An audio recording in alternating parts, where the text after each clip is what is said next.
have you had that knee brace? It's actually, it was given to me by my grandmother. She wore it. Unfortunately, she passed away. But she wasn't wearing it when she passed away. How long have you had the German Copas? German Copas have been with me since 1968. My first year in men's soccer. I got a free pair of Copas. Haven't bought a pair of shoes since. Soccer shoes.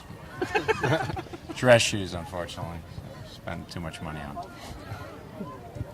Anything else? That's the best interview you're going to get all Those year. are the hard-hitting questions you get from ESPN. Let me tell you, man. Those guys are on top of it. They want to know, How's the health looking? Good for the most part. Want to see how Oba got through today. So his is going to be more a little bit of a game time decision. Eddie's fine.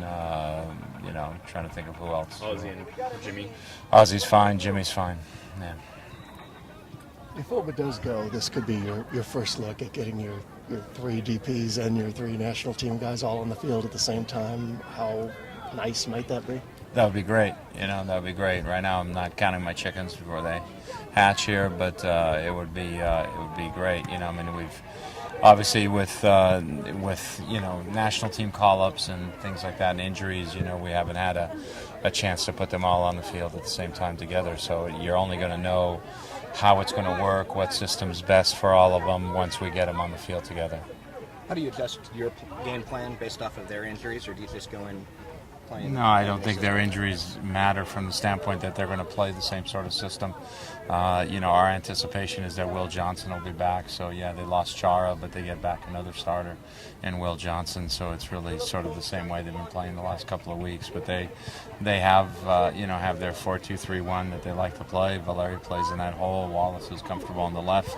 Nagby's comfortable on the right. So it's a team that's, there's not really a lot of changes. Those two holding midfielders have a very defined job and supporting roles for them, and so changing those players doesn't really change the role or the function of the team. Would you say it's fair to say that you're maybe asking your guys to kind of embrace the emotion of the game tomorrow as opposed to acting like it's just another game? They were pretty emotional today. We had to talk to them about making sure they save it for tomorrow, and that they're not kicking Seattle players, that we're kicking Portland players. So I think our guys are ready. When you look across at Portland, you played them earlier this year, obviously, but what has changed so much about that team this year? They're far cry from where they were last year. Well, they've added some good players. They've added very good players. Valeri's been a good addition for them. They picked up Will Johnson, has been a good addition for them. Ryan Johnson's been a good addition. Rodney Wallace was, found off the scrap heap, and he's been a big plus for them. Nagby is obviously comfortable playing under Caleb Porter.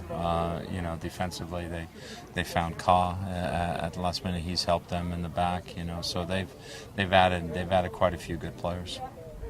Do you pick Blair Gavin's mind a little bit about Caleb, or do you feel like you're pretty watching? No, if Caleb and me were playing 1v1, I might have to pick his mind a little bit and see how Caleb's going to play me. But I know he'll come in hard and studs up, and so I'll be ready for that. But not quick enough to get away from him anymore. But it's the players out there in the field. He's been pretty constant in terms of his style and his system of how they play throughout the year. And at this point in the season, I think all teams have a good idea of how the opponent's going to play.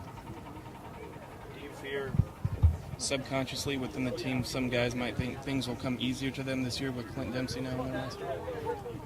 No. There's always that thing when you have good players on your team where sometimes maybe you sit back and say, let's just watch him do his thing, but you can't do that. The moment you do that, you're not going to be successful, and they know that. And this is a team that wants to make the playoffs, that wants to get in the playoffs. We realize the importance of this game in that pursuit, and that's the major importance of this game. Yeah, it's Portland, and there's a rivalry, and we want to beat Portland, and there's Cascadia Cup and all that. But the number one thing on our minds is we want to put ourselves in a good position for the playoffs, and we need to get wins to get there. Anything else? Thank you. I'm Kyle Beckerman. I'm Landon Donovan. I'm Dwayne DiRosario. We love soccer. We train hard, we play hard, and we support with passion. When it comes to discrimination, we don't cross the line. No bullying, no racism, no sexism, no homophobia. No excuses, no exceptions. don't cross the line. If you're playing, training, supporting, or coaching, don't cross the line.